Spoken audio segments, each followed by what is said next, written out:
Hola amigos del comercio, gracias por estar ahí, gracias por estar conectados siempre a nuestras transmisiones. Seguimos informando, seguimos con la cobertura minuto a minuto.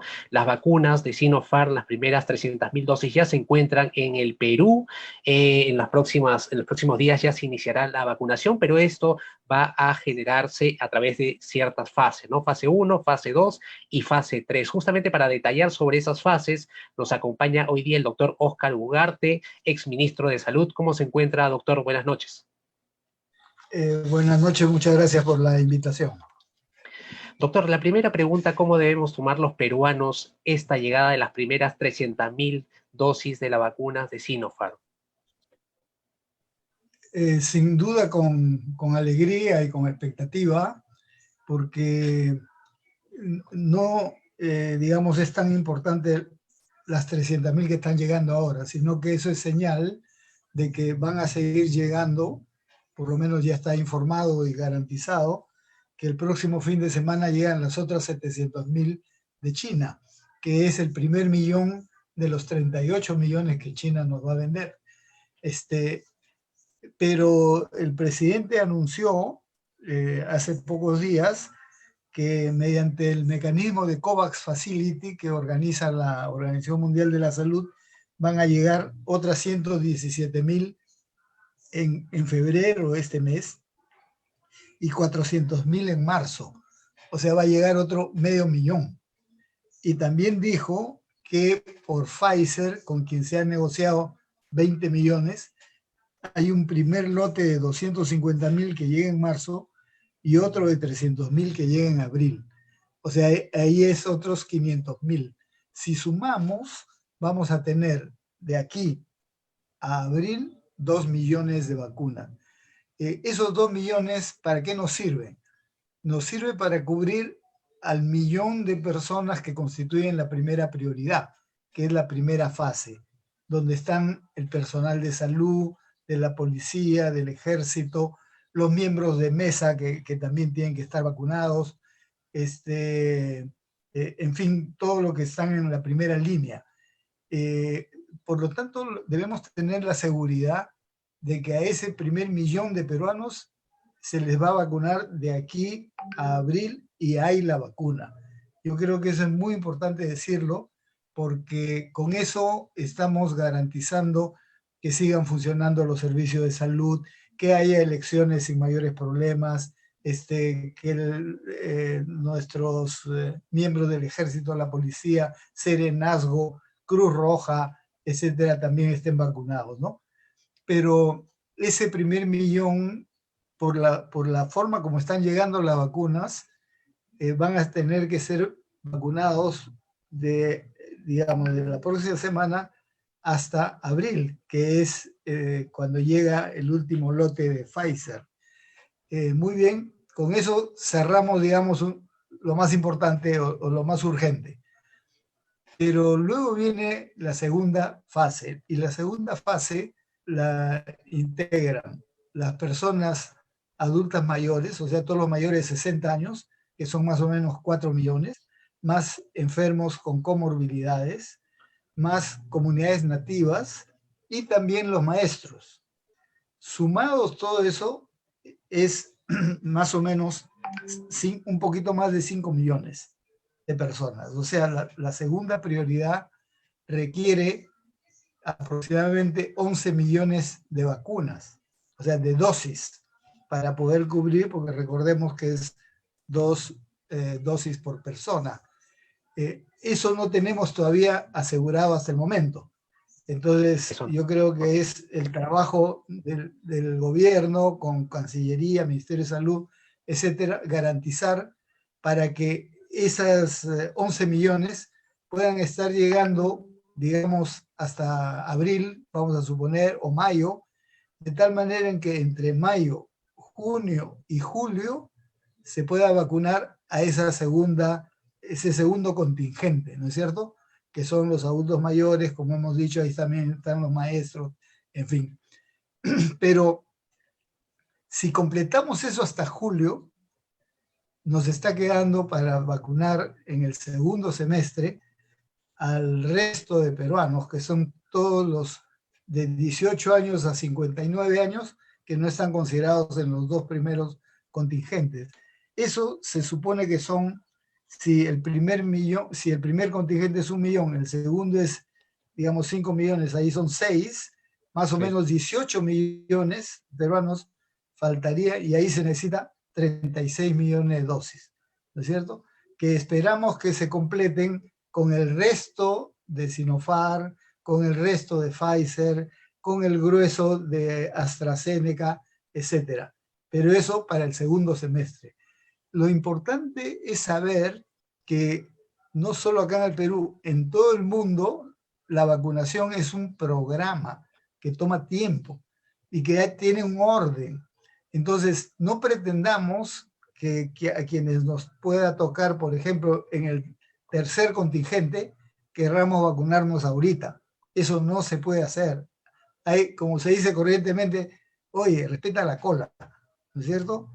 Y cada quien, por eso es muy importante que las autoridades informen de esto a la población para que cada uno sepa cuándo le va a tocar. Y ok, esperamos tranquilos y entre tanto no vamos a bajar la guardia, tenemos que seguir con las medidas de distanciamiento social, uso de mascarillas, lavarnos las manos, eso no varía, eso sigue igual porque aún cuando terminemos de vacunar, todavía hay un tiempo en que haga efecto la vacuna y pueda haber ya un cerco suficiente para que el virus haya sido arrinconado, ¿no?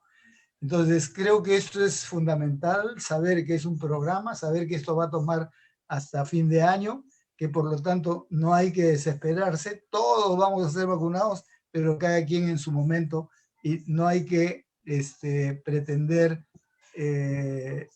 pasar por encima de a los que les corresponde. Ahora, sin embargo, creo que hay un problema adicional que es muy importante, porque según las encuestas, dijeron que más o menos un 40% de las personas dijeron que no se iban a vacunar, por diferentes razones, porque no creen en la vacuna, porque a veces piensan que les va a hacer daño o cualquier cosa. Bueno, yo creo que el gobierno tiene que impulsar, y los medios con toda seguridad van a contribuir a eso, a una campaña de información y de esclarecimiento. La vacuna es voluntaria, a nadie se le obliga a vacunarse, pero tengamos presente que si no se vacuna entre el 70 y 80% de la población, no se va a conseguir lo que se denomina la inmunidad de rebaño. Y por lo tanto, la población peruana va a seguir expuesta porque hay un grueso de personas que no se vacunan. Entonces, lo que deben saber todos, y esto es parte de la información que tiene que hacer el ministerio, es que no solo en el Perú, sino en el mundo está demostrado que con las vacunas se hace desaparecer enfermedades. Por ejemplo, claro, seguramente la mayoría de personas jóvenes no se acuerdan de la viruela. Y la viruela ha sido una enfermedad que ha matado a millones de personas. Es una de esas enfermedades que le llaman bíblica, es decir, desde la época de la Biblia se describía estas enfermedades y solo ha podido desaparecer en el mundo cuando se empezó a vacunar. ¿Por qué? Porque cuando se vacunan las personas ya tienen defensas. El virus viene a atacar a la persona, no puede atacar y muere el virus. Y así progresivamente, en la medida que las personas están protegidas, el virus va muriendo y desapareciendo. Igual está pasando con la poliomielitis. Ahora ya no se ven cuadros de poliomielitis, porque el último caso en el Perú fue el año 71, y fue el último caso en toda América. Y ahora, por la vacunación, ya no se ven casos de poliomielitis, ya no se ve casos de sarampión, ya no se ven casos de rubiola. ¿Por qué? Por la vacuna. Lo que está pasando es que en algunos países, incluso desarrollados, están bajando la guardia, están dejando de vacunar, y ahí sí aparecen brotes de rubiola o de sarampión. Y algunos casos que se han presentado aquí en los últimos 2 años es porque han venido de allá, de afuera, son importados. Entonces, es demostrable que la vacuna es el arma fundamental para combatir a muchas enfermedades.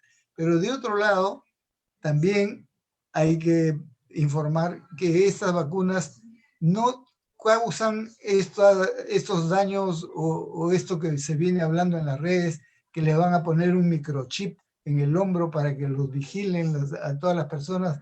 Esa es una falsedad, ese es, como se dice corrientemente, un engañamuchachos. Eso no existe como realidad.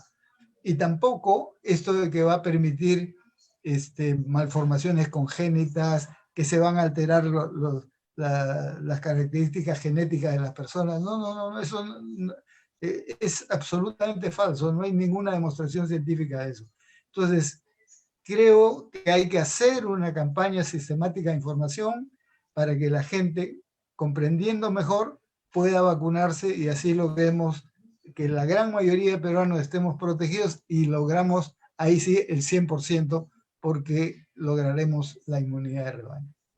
Genial, doctor. Justamente, quizás haciendo a modo de resumen, interesante esta frase que usted nos dice, nadie se puede soltar el orden. Hay un orden establecido, fase 1, que corresponde a 1 millón de personas entre febrero y abril, sería más o menos la vacunación de esas personas. Esas vacunas ya están aseguradas. Fase 2, 5 millones de personas, sería entre mayo y julio, perdón. Aún no hay un acuerdo para esas vacunas, aún no se sabe. Y fase 3, el resto de la población, que en total serían 18 millones de personas. Aún tampoco se sabe, eso sería entre agosto y diciembre, ¿no? Nadie se puede saltar de la cola, no se pueden generar falsas expectativas. Este primer lote de vacunas va a servir para la primera línea de las personas que están combatiendo el COVID-19, ¿no? Con respecto a ese punto, doctor, son más de 20 millones de personas que tendríamos que vacunar de acá hasta diciembre. ¿El Perú está 24. preparado? Ok, 24. ¿El 24 Perú está millones porque son toda la población adulta. Ahí no están considerados los niños ni los adolescentes. 24 millones de personas en todo este año, de acá hasta diciembre, en estos siguientes 11 meses, ¿no? ¿El Perú está preparado, doctor, para afrontar ese gran reto? A ver, el Perú tiene una amplia experiencia en vacunaciones, pero claro, ahora es una cantidad mucho mayor, ¿no? Normalmente se vacunan 5 millones, se ponen 5 millones de vacunas, principalmente a niños, adultos mayores, ahora es 4 veces más, ¿no es cierto? Entonces es una logística mayor. Pero lo bueno es que no tiene que hacerse todo a la vez, sino que justamente esta programación permite hacerlo de mejor manera. Por ejemplo, el primer millón, yo digo, no es tan complicado. ¿Por qué? Porque los médicos, enfermeras, están cada quien en su centro de trabajo, en el hospital, en el centro de salud. Entonces, no hay que ir a buscarlos. No tienen que ir ellos a un centro de vacunación. No, en el mismo hospital se hace el centro de vacunación y seguramente con el propio personal del hospital se le lleva las dosis y ahí se vacunan. Entonces, eso no debe ser complicado ni para los establecimientos o hospitales públicos o de salud o de las sanidades o del sector privado. Igualito va a ser. Entonces, eso va a ser bastante, relativamente sencillo, digamos. El segundo problema, el segundo lote, ahí sí es diferente, porque como he dicho, son 4 millones de adultos mayores. Entonces, ahí sí hay que desarrollar una estrategia de cómo se incorporan a estos 4 millones de adultos mayores, que algunos estarán en sus casas, otros estarán en algún retiro, en fin, eso es parte de lo que ya desde hoy se debe estar vacunando, programando. Pero tampoco es demasiado complicado. ¿Por qué? Por ejemplo, de estos 4 millones, más o menos 1.700.000 son asegurados de salud. Entonces, esos están organizados en los centros de salud, puestos de salud, de e-salud. Por ahí es un canal. Pero también están lo del programa Pensión 65, ¿no es cierto? Que eso lo maneja el MIDIS.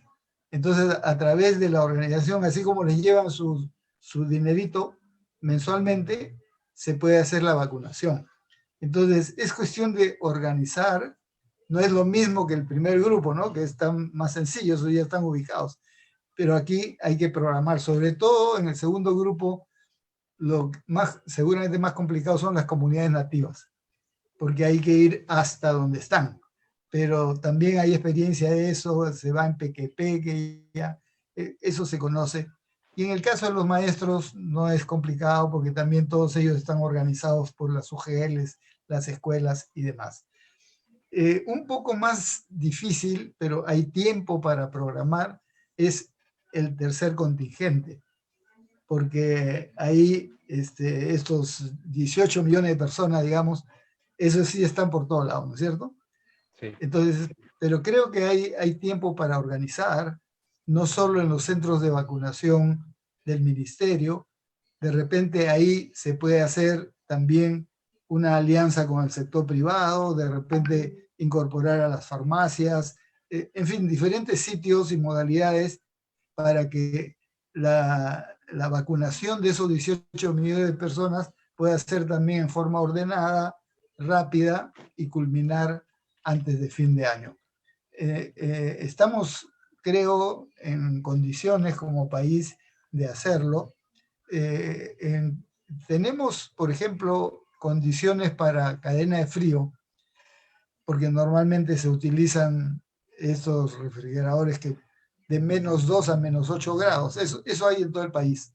El único problema es con las vacunas de Pfizer y de Moderna, que requieren -70 y -80 grados bajo cero. Y no tenemos ese tipo de refrigeración. Entonces, creo que esas vacunas habría que reservarlas para aplicarlas, digamos, en Lima, Trujillo, Arequipa, en las grandes ciudades donde sea por el sector público o el sector privado se puede tener este tipo de refrigeración, pero no pretender pues llevar esas vacunas, por ejemplo, a las comunidades nativas, nunca van a llegar en condiciones adecuadas. Pero creo que hay tiempo para organizarlo. Recordemos además que hay otras vacunas que todavía no estamos hablando de ellas y con las cuales se está negociando. Por ejemplo, la vacuna Moderna o la vacuna Johnson y Johnson también de Estados Unidos, o la Gamaleya de Rusia, que ya se está aplicando en Argentina, en México y en otros lados. Sabemos que hay conversaciones con ellos y seguramente dentro de poco estarán listas también para aplicar. Entonces, vacunas no nos van a faltar. Yo creo que lo más importante es esta organización que ya está diseñada y apelar a la participación ciudadana en estas dos cosas que hemos dicho. Uno, que no tengan desconfianza y que se vacunen. Y dos, que respeten el orden, que no se alteren, que no pretendan, que no se desesperen pretendiendo vacunarse en un momento en que no están todavía programados. Ya lo saben, entonces vacunas no nos van a faltar, pero el tema acá nos preguntan entre los comentarios, doctor, ¿alguna riesgo de que quedemos desabastecidos en temas en cuanto a jeringas? Bueno, eso siempre se tiene en cuenta porque eso es parte de la logística, así como la cadena de frío, las jeringas, es indispensable. Bueno, el alcohol, la gasa de algodones, en fin, todo eso se sabe, pero eso es mucho más fácil porque todo eso es producción nacional. Ok, Los laboratorios nacionales e incluso microempresas hacen, y son los que abastecen normalmente al Ministerio de Salud, a E-Salud, que son los grandes compradores.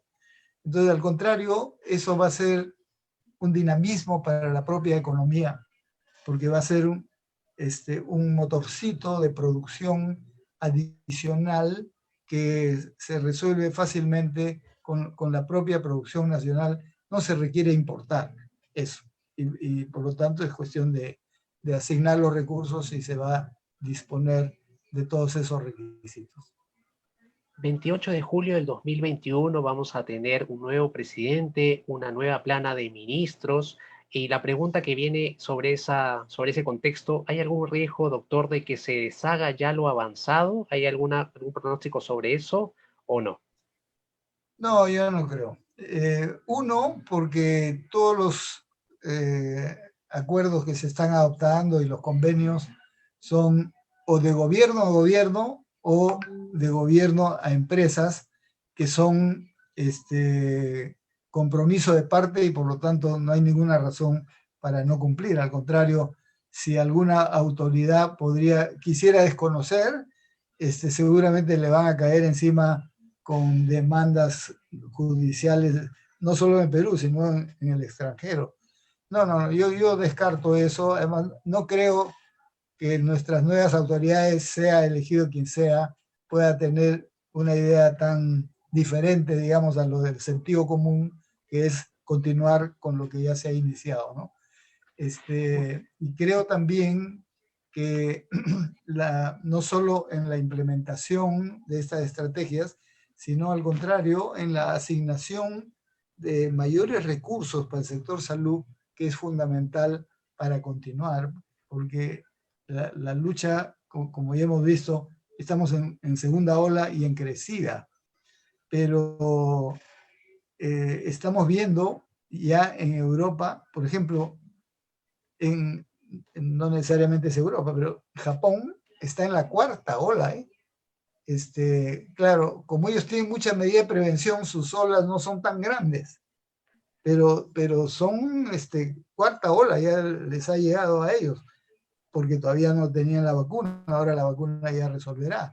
Pero en Europa, por ejemplo, Portugal, España, Inglaterra, la República Checa, todos ellos están en tercera ola fácil, y algunos empezando cuarta ola. Entonces, no es solo que pueda el riesgo una segunda ola, también puede haber una tercera y una cuarta si es que no continuamos con las medidas de prevención y si no garantizamos que la gran mayoría de la población se vacune contra el COVID-19. Creo que este es un reto importante, y que hay que seguir asignando los recursos necesarios, porque tenemos que seguir ampliando camas hospitalarias, tenemos que seguir ampliando camas UCI, pero sobre todo fortaleciendo el primer nivel de atención, es decir, todos los centros de salud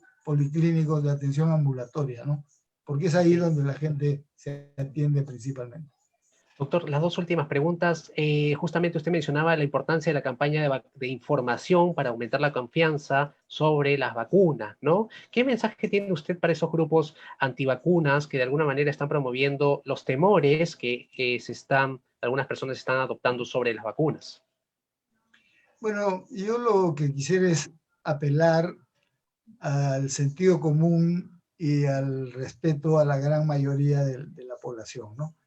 Porque el riesgo de que la gente influida por esas ideas equivocadas no se vacune es un riesgo muy alto en salud pública que se paga con vidas, y por lo tanto hay que tener muchísimo cuidado con lo que se dice. Como he mencionado, es muy fácil demostrar las ventajas de la vacunación y que los riesgos que pudieran presentarse como efectos secundarios, como cualquier medicación, eso se contrarresta rápidamente y no tiene mayores efectos. Entonces, lo que hay que garantizar es la confianza en que el sistema de salud, con todos los avances de la ciencia, podemos utilizar los avances justamente científicos como las vacunas en beneficio de la gran mayoría. Ok, finalmente, justo en la tarde conversaba con un investigador y me decía, la vacuna es la esperanza a mediano plazo, pero actualmente la prioridad es el oxígeno. ¿Qué hacemos con respecto, doctor, con respecto a esa necesidad de muchísima gente que está sufriendo con el desabastecimiento de oxígeno?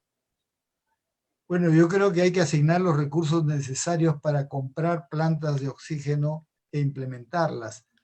En agosto pasado, cuando estaba, digamos, en plena primera ola, también había crisis del oxígeno.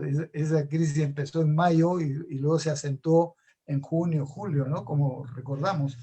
Y ya en esa oportunidad el gobierno aprobó un decreto de urgencia que declaraba el oxígeno como un bien esencial en la medicina y autorizaba al Ministerio de Salud y a de Salud a comprar plantas de oxígeno, lo que antes no estaba autorizado, digamos, porque eso lo resolvía el sector privado. Pero ya se vio que el sector privado fue rebasado largamente. Entonces, lo que se empezó es a comprar plantas. Y en el discurso del ex premier Martos, cuando se presentó ante el Congreso pidiendo el voto de investidura el 11 de agosto, él hizo un buen diagnóstico y planteó metas bien interesantes. Y en cuanto al oxígeno, dijo que se requería tener hacia fin de año 91 plantas de oxígeno en todo el país, en adición a lo que ya había, ¿no? Bueno, el balance ahora es que tenemos apenas 40 y tantos. O sea, no se ha invertido en las plantas de oxígeno. Así como la ampliación de estos hospitales transitorios para tener más camas o estos centros de atención temporal para que los casos leves, como la Villa Panamericana, ¿no es cierto?, fueran ahí y hagan su cuarentena ahí en vez de ir a su casa y contagiar a toda la familia, que vayan a estos centros de atención temporal y que luego, cuando ya están sanos, regresan a su casa. Bueno, todo eso que se esperaba también ampliar, por ejemplo, los centros de atención temporal, en ese momento habían 91 y se dijo que se iban a hacer 400 y pico. No se han hecho. ¿Por qué no se han hecho? Porque se recortó el presupuesto. Y yo creo que ese fue un grave error, pensando, supongo yo, que no iba a haber segunda ola. Y ese fue un grave error, porque como se ha visto, tenemos una segunda ola muy agresiva, pero no hemos ampliado las camas UCI, no hemos ampliado las plantas de oxígeno, no hemos ampliado los hospitales transitorios. Entonces, este es el momento de hacerlo, no bajar la guardia. ¿Eso requiere más recursos económicos? Sí requiere, hay que asignar.